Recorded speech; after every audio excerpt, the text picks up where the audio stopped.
saya gembira karena diundang oleh Ibu Mega untuk mendengarkan hal yang betul-betul jernih, tulus, dan berani. Saya senang tadi karena Bu Mega mulai dengan ada hal yang unik tadi, bahwa Anda pasti menunggu Ibu Megawati mengucapkan pidato politik atau isu politik, tapi beliau menganggap ada yang lebih penting, itu soal kemanusiaan, soal lingkungan, soal persahabatan tuh. Jadi saya menikmati kemampuan Ibu Mega untuk mengambil isu yang betul-betul jadi isu milenial hari-hari ini.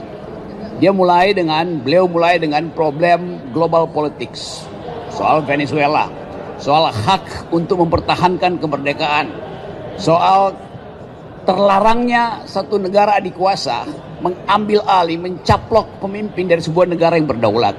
Itu mengingatkan bahwa kita Indonesia dari awal punya dalil yang sama, yaitu hak setiap negara untuk merawat dirinya sendiri, hak untuk menghargai tetangga, dan tidak boleh ada permusuhan yang didasarkan pada kebencian tuh. Jadi Ibu Mega paham tentang global politics. Yang kedua, ada isu yang betul-betul tajam sekali, itu soal climate change, soal climate strike, soal keinginan negeri ini untuk menjadi pelopor perlindungan lingkungan hidup. Dan itu sangat relevan karena Megawati sendiri menerangkan dengan ritme sebagai seorang yang mengalami secara serius problem kerusakan lingkungan. Dia bertemu dengan Paus Fransiskus dan bercakap-cakap. Itu artinya Ibu Mega mendalami isu lingkungan melebihi pengetahuan teknis yang ada di buku-buku teks.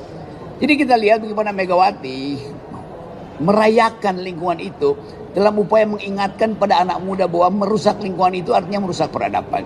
Jadi dua hal disebutkan oleh Ibu Mega tadi, satu global politics, yang kedua adalah environmental ethics, dan yang terakhir yang paling penting adalah pentingnya human solidarity, persahabatan antar manusia. Dan itu dibenamkan sebagai tugas dari kader-kader PDIP. Jadi Anda semua dan mereka yang mendengar sebetulnya memperoleh kuliah yang tiba-tiba orang lihat kok Megawati nggak ngomong politik. Padahal di dalam tiga isu itu melekat di dalamnya kepentingan politik kita, kepentingan politik anak muda. Jadi sekali lagi saya senang bahwa Ibu Mega akhirnya tahu bahwa ada tiga isu utama yang harus dirawat oleh generasi baru, yaitu menghasilkan peradaban dunia yang tanpa kekerasan. Yang kedua, merawat bumi sebagai ibu pertiwi sekaligus ibu bumi. Dan yang ketiga, menghasilkan solidaritas antar manusia. Jadi itu poin dasarnya, dan saya tangkap bahwa Ibu